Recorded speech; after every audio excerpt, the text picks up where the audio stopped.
মায়ের প্রতি ছিল স্বামী ব্রহ্মানন্দের অপরিসীম শ্রদ্ধা ও ভক্তি।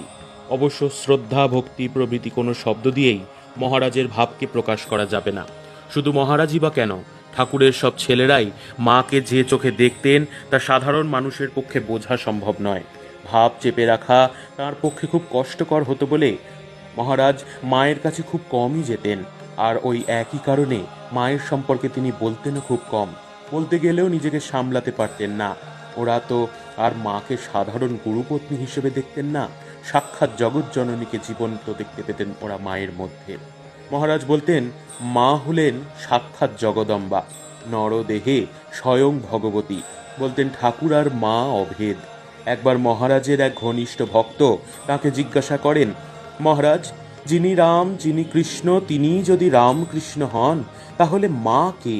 মহারাজ গম্ভীরভাবে উত্তর দিলেন, ঠাকুর যেমন তিনি, মাও তেমনি তিনি।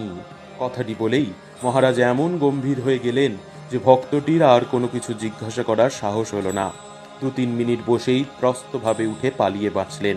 মহারাজ যা বললেন তার অর্থ ভক্তটি বুঝতে পেরেছিলেন কিনা জানি না, তবে তাকে আর কোনোদিন মহারাজের কাছে বা ঠাকুরের আর কোনো সন্তানের কাছে ওই জাতীয় প্রশ্ন করতে শোনা যায়নি।